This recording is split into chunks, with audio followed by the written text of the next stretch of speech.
What if I told you that the people we think we should be worrying about are actually still worrying about us? We assume that as our parents age, it's our responsibility to look after them, their needs, struggles, and well being. And in many ways, that's entirely true. But here's what no one talks about. Even in their 60s, 70s, 80s, and even 90s, our parents are still carrying an invisible emotional burden. They worry about us, our careers, our happiness, our relationships, our financial security.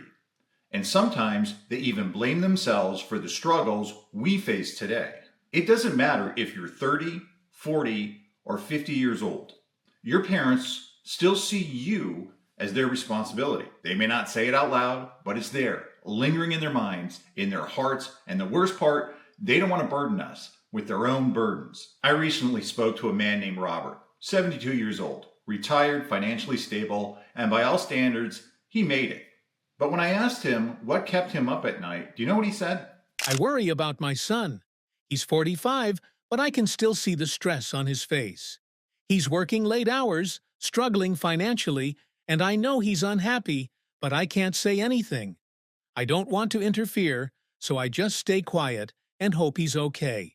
This man, who has lived an entire life of experiences, who should be enjoying his golden years, is still carrying the weight of his child's struggles. And the truth is, this is not rare. This is happening in millions of homes every day. Think about this. When was the last time your parent told you that they were worried about you? Have they ever truly stopped being concerned about your happiness? Did they tell you everything they feel, or do they hide it so they don't bother you?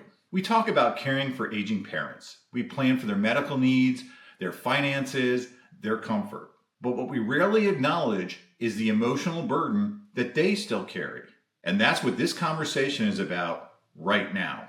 Why do parents never stop worrying about their children? How do they hide their concerns? And most importantly, how can we, as their adult children, ease that burden? If we don't have this conversation now, you may never realize just how much they've been caring for us. So let's talk about it. Why parents never stop worrying. The idea that parents stop worrying once their kids grow up is a myth. A comforting one, maybe, but it's still a myth. Parenting doesn't end when a child turns 18. It doesn't pause when we move out, get married, or have kids on our own.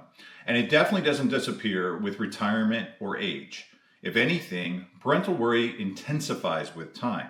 Not because there's more to fear, but because there's less they can do about it. Let's start with the science. Research shows that a parent's brain actually changes when they have children. In mothers, the brain regions responsible for empathy and vigilance become more active, and they stay that way. Fathers experience hormonal shifts too. More oxytocin and prolactin, less testosterone, changes that heighten emotional sensitivity and attachment. These aren't temporary effects, they become part of who we are. So when we ask, why is mom still checking on me like I'm in high school? The answer is because her brain was literally wired to do that. But beyond biology, there's something even deeper, something emotional. Parents don't just raise us, they invest everything: time, energy, identity. So when we suffer, they feel it. When we struggle, they second guess whether they did enough. And when we distance ourselves, as all adults naturally do, they sometimes interpret that as a sign they're no longer needed and no longer valued. Many older parents silently struggle. Did I do a good job? Are they happy? Do they resent me for anything? Is it my fault they're struggling? These are not questions they say out loud, but they ask themselves quietly and constantly. And here's the twist. The more independent we become, the less they express these thoughts. Not because they don't have them, but because they don't want to intrude. So instead, they sit with their worry quietly, invisibly. Worry becomes the background noise of their lives. They smile at our successes, but they carry our failures like they're their own. And that's what makes it so powerful. Parental worry doesn't end, it evolves. It transforms into quiet observations, unspoken prayers, and small gestures. It's the just checking in text, the unexpected Venmo for groceries, the worried glance they try to hide when you say, "You're fine." It's love, but it's wrapped in silence. And that's why recognizing it matters, because if we don't see it, we can't respond to it. The emotional weight parents carry in silence. Most aging parents don't openly talk about what they're feeling, not because they don't feel deeply, because they've trained themselves to protect us from it. They were raised in a generation, or perhaps in a family, where just vulnerability just wasn't encouraged. Expressing fear, sadness, or emotional needs often meant appearing weak. So what do instead? They minimize their emotions, or they hide them entirely. You'll hear things like, "Don't worry about me, I'm fine. I know you're busy." You don't have to call every day. But if you listen closely, you'll hear the truth behind those words. "I miss you. I don't want to burden you. I feel like I'm disappearing from your life." See, silence doesn't mean absence of emotion.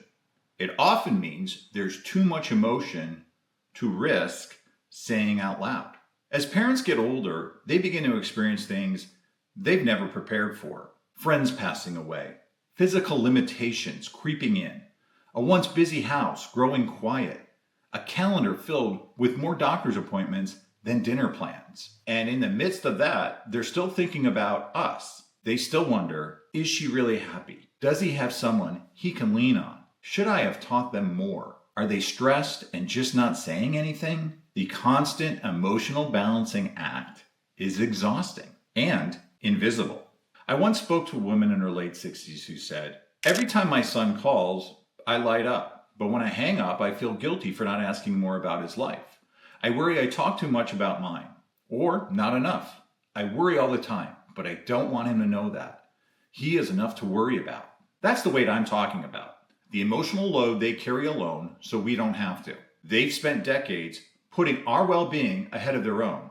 And that habit doesn't stop just because we're adults. And the irony, while we're worried about how to support them as they age, they're still quietly trying to support us, emotionally, mentally, and even financially. They might send a birthday card with $50, even if they're living on a fixed income. They might cook too much and send leftovers home because they accidentally made too much. They'll say, "Don't worry about coming to visit," even though it would make their entire week. Their sacrifices just evolve.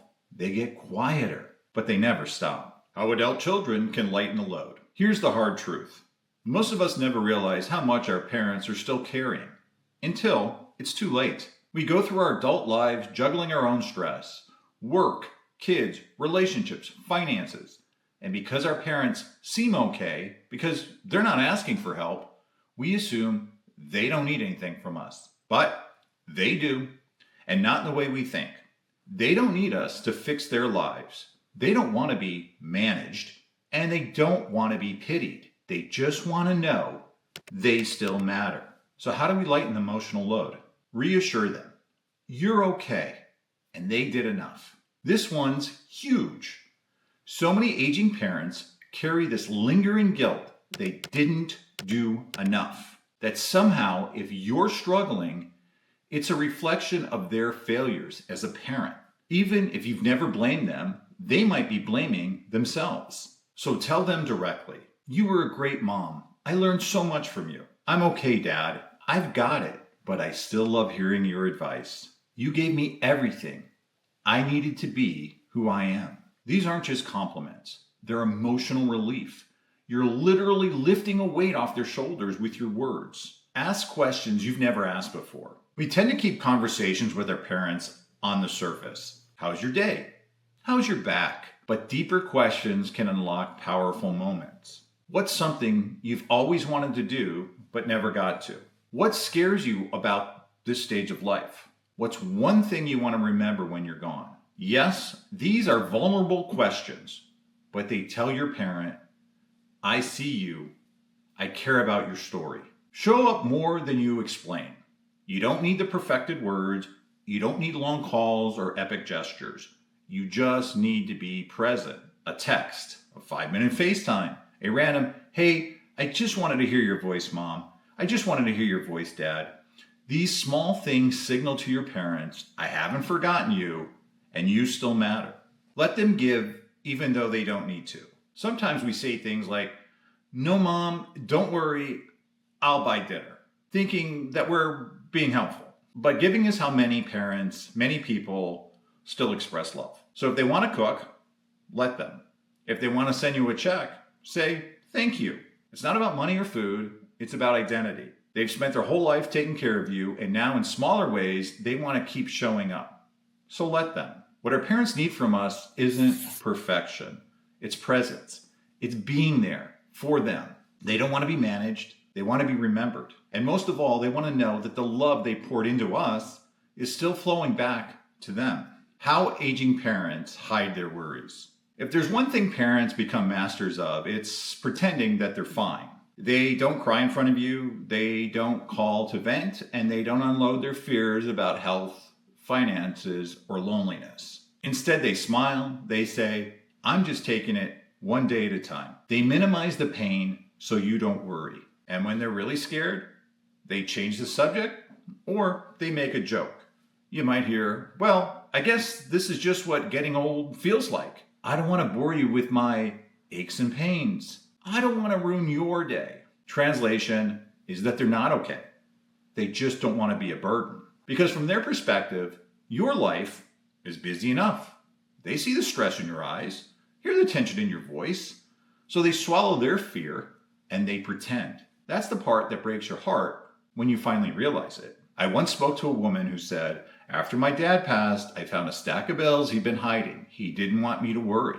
He was quietly drowning in stress, and I had no idea. This happens all the time. Parents hide financial worries because they don't want to ask for help, health concerns because they don't want you to panic, and emotional pain, they don't want to bring you down. And the more independent they used to be, the harder it is for them to admit that they're struggling, especially for men, especially for strong, proud, do-it-yourself who once fixed everything and now can't even open a jar without pain.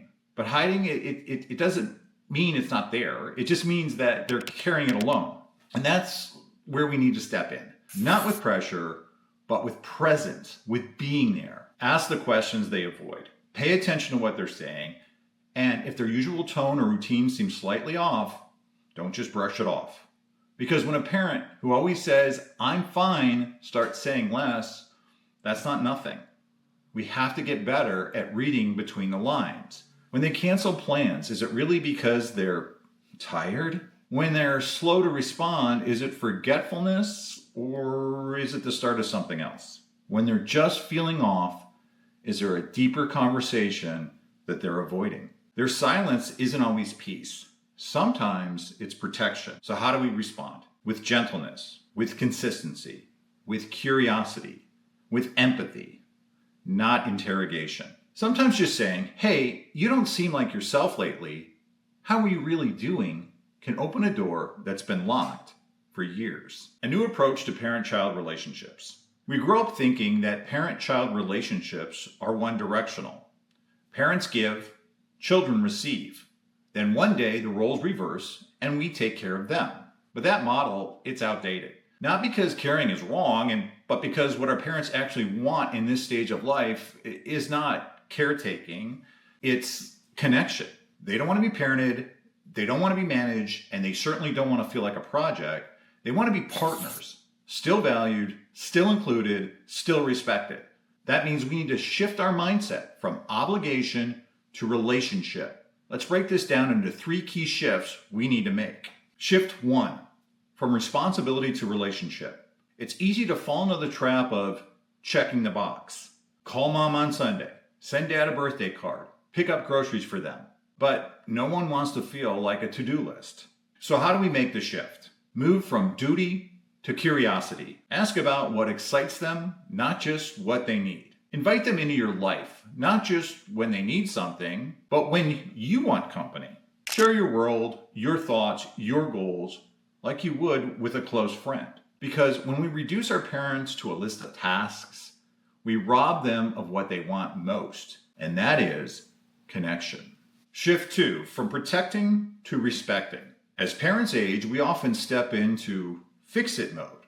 We make decisions for them. We assume we know what's best for them. But in doing so, we can unintentionally strip them of their agency. Respect is recognizing they still deserve control over their lives. Ask before assuming. Let them make decisions even if you choose differently. Trust their wisdom. You're not the only adult in the room. They may be older, they may need help, but they're still the same people who raised you, and they deserve to be treated that way. Shift 3, from surface talk to real conversations. We often avoid deep conversations with our parents because we think it's too heavy. But avoiding them doesn't protect anyone, it creates distance. And the questions that matter, like what's the happiest times of your life? What scares you about aging? What do you still want to do in this life? These are the conversations that build legacy, trust, and intimacy. Because one day you'll wish you asked, you'll wish you knew, you'll wish you hadn't stayed on the surface. Your relationship with your parents can still grow, still deepen, and still evolve in a positive way. It doesn't matter how old you are or how old they are. It's not too late to build something even better. What really matters before it's too late, there will come a moment when time runs out. Not dramatically, not with some Hollywood farewell, but quietly, in the blink of a normal day. One day you'll call and they won't answer. One day you'll visit and their chair will be empty. One day, the voice you've heard your entire life will just be gone. And in that moment, the questions will flood in. Did I make them feel valued?